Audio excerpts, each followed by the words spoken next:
are many characteristics that could grant a motorcycle the label of being cursed. Some bikes are cursed in the same way an AI image of a muscle-bound Shrek is cursed. Unsettling in its appearance, unnerving in its menacing allure, provocative in its symbolism. Other bikes are just outright death traps that even the most experienced riders will be put in life-threatening scenarios. And lastly, some bikes are cursed just because they're utter pieces of crap. Good God. The pinnacle of performance. So today, let's talk about 10 cursed motorcycles on the episode of Malediction Rube Haunted Puzzle Box Cube Yammy Noob. Let's get into it. Like any big brain two-wielder, those affiliated with Yammy Noob are partial to the Suzuki Hayabusa, a motorcycle free from blasphemy, blessed in its creation, truly goated. But in 2000, Suzuki teased a supercharged concept bike that stood to blow the Hayabusa sky high. The B-King concept bike was a naked Street Fighter-style motorcycle with a supercharged Busa engine slated to make 250 horsepower. Aside from the massive swath of power, the concept bike was also laden with a boatload of groundbreaking tech. And after blue-balling Y2K motorcyclists for the next 6 years, Suzuki finally released the B-King, which turned out to be an ultimate letdown. The tech was gone, the supercharger was gone, and all that was left was a weird-looking naked bike that was a detuned Hayabusa engine and a trombone-shaped underseat exhaust. The B-King was fine for what it was, but many riders were disappointing, expected to receive Wagyu steak, and they got meatloaf. The B-King didn't have the Hayabusa's full power potential, and of course they did away with its highly engineered aerodynamic bodywork, and what was left was an ugly, unwanted spin-off that was offered to a market that was wanting big cruisers or fully fledged sport bikes. So, like all poor spin-offs, the B-King was canceled after just a few seasons. I'm looking at you, Corey, in the house. So yeah, it only lasted a few years, but really, we did kind of get the original B-King in the form of the Kawasaki ZH2, which I personally feel is a spiritual successor to that original supercharged concept bike, because yeah, we still got a supercharged naked bike, but Kawasaki came in and did it, and it's one of my very favorite bikes. I feel like I should kind of buy another one. Let me know what you guys think. Should I get another ZH2? I don't know. Lesser-known Italian motorcycle manufacturer Bimota is known for making highly refined and ultra-limited bikes. They typically invest most of their resources in building the chassis and use other companies' engines to power the machines. In 1997, they built the Bimota V-Due, a 500cc two-stroke racing machine. When built, this bike was outclassing most modern sport bikes in terms of its power-to-weight ratio, putting down 105 horsepower and weighing just 377 pounds. Delicious. But unfortunately, these bikes were rife with some pretty serious problems. The fuel injection system was incredibly unpredictable, literally cutting engine power instantly at a moment's notice. When the engine did manage to run, these bikes leaked all of their oil and often ended up with seizing their pistons. Many owners who purchased one of the first 150 models ended up returning them. Bimota spent years improving the various failure points and ultimately did away with fuel injection in favor of a more predictable carburetors. Yeah, imagine that. While a handful of non-street legal models were produced for racing, only an additional 120 street legal models were produced the following initial run. The Bimota V-Due, no matter how cursed it was, is still a motorcycle that is highly sought after by the Eurobike elite. One was sold at auction in 2021 for 36 grand. It's kind of spicy. The classification of deadly motorcycle is a rank held by only a few select bikes that were proven to be particularly unwieldy. These motorcycles are usually unpredictable, overpowered, lacking in stopping power, or handle like a donkey drunk on fine Oaxacan mezcal. They aren't typically the characteristics one would attribute to a dirt bike, but the Suzuki TM400 was just that. Upon announcement of its release in 1971, journalists and serious riders alike were excited for Suzuki to put out a large displacement two-stroke dirt bike that stood to rival the heavy-hitter European manufacturers were putting out at the time.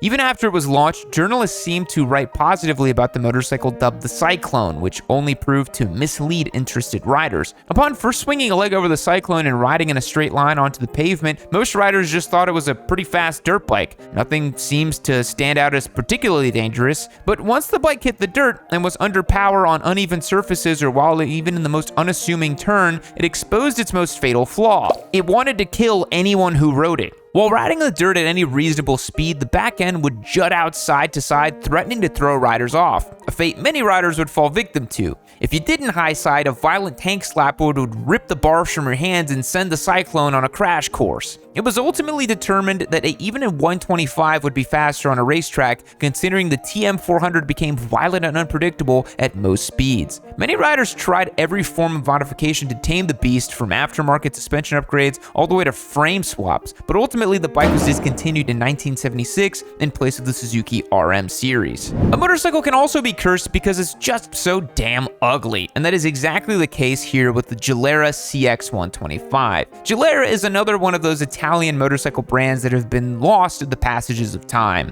They started producing motorcycles way back in 1909 and operated under the Piaggio Group following 1969. They've competed in various racing circuits over the last century and built some pretty interesting motorcycles. They've also built some very weird bikes, like the CX125. The CX125 is a little single-cylinder two-stroke motorcycle named after the aerodynamic coefficient CX. I guess they were thinking along the same lines as Eric Buell was with the Battle Twin. Just invest all the R&D costs into aerodynamics instead of using a bigger or more powerful engine. The unfortunate truth is that any motorcycle that is built to maximize aerodynamic efficiency is going to be butt ugly. There are lots of aspects that this Gilera was going way beyond the standard bulbous sport bike shape and ushered it into cursed territory. For instance, not only does this bike use a single-sided swing arm, it also uses a single-sided fork. Why, you may ask? I couldn't tell you. Why does anyone do anything? It's also worth mentioning that the nearly lenticular wheels. The CX125 looks strikingly similar to the motorcycles that are ridden by the Power Rangers. Once there was a motorcycle that befell such a curse that it left dozens of children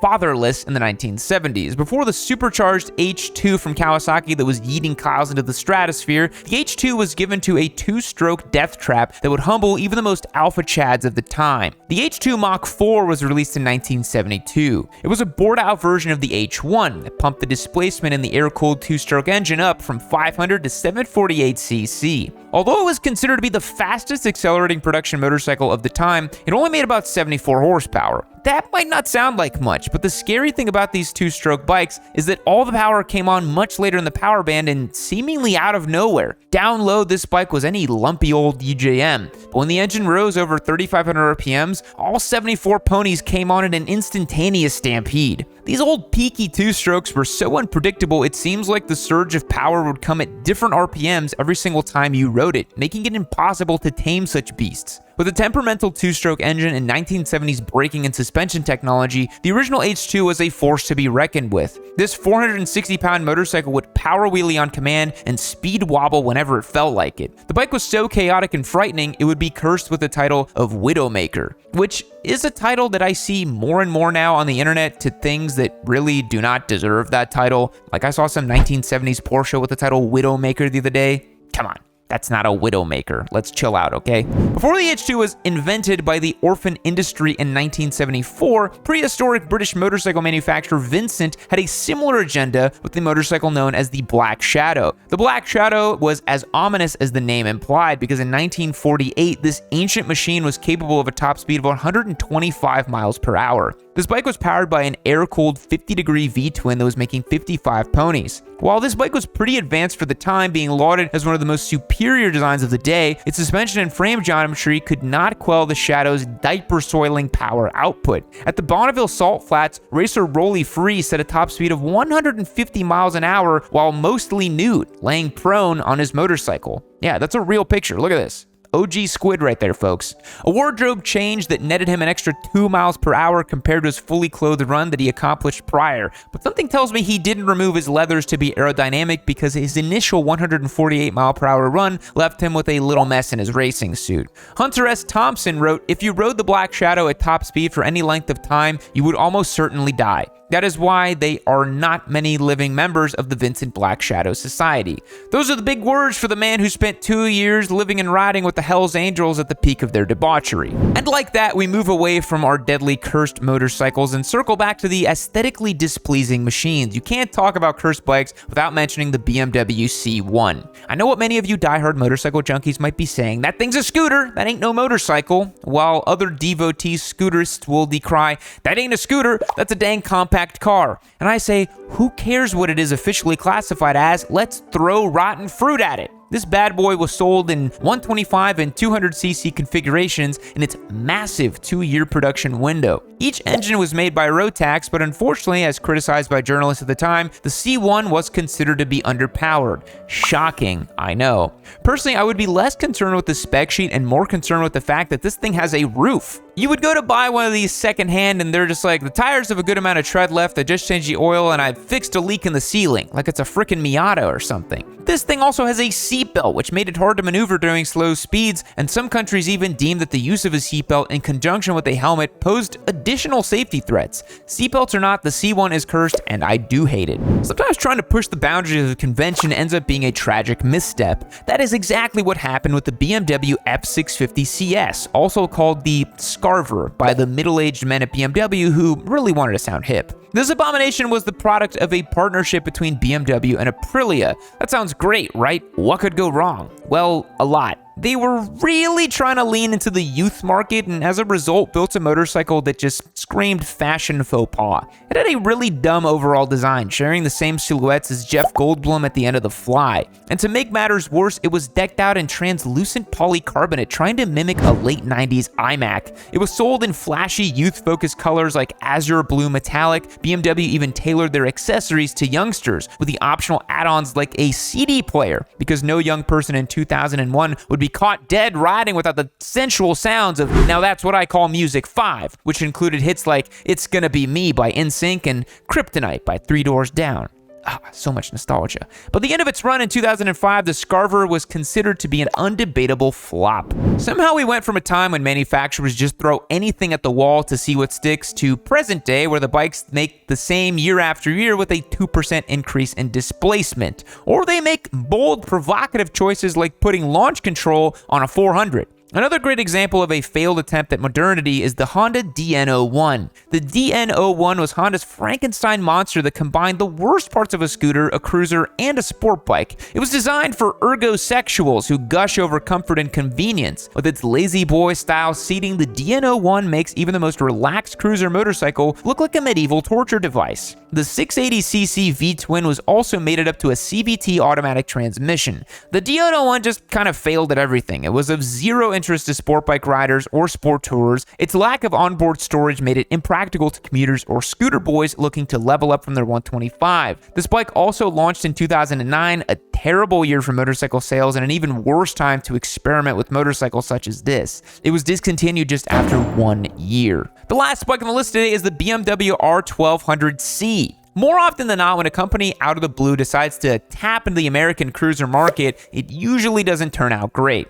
Harley-Davidson has been very good at failing upwards, relying on the nostalgia and character of their brand instead of innovative new designs. And this ethereal aspect of the brand is tough to manufacture, especially coming from a company like BMW, who's known for highly engineered bikes. The R1200C was first released in 1997. It's essentially as if BMW studied abroad in America for 6 months and then just changed its entire personality overnight. It is a thinly veiled attempt to try to capture and identify BMW that just doesn't understand. This bike is like Werner Herzog wearing a Dallas Cowboys jersey. It just doesn't look right. And honestly, I think the R18 is a new age version of that. I mean, for God's sakes, it has like rock and roll mode. It's just screamed lame.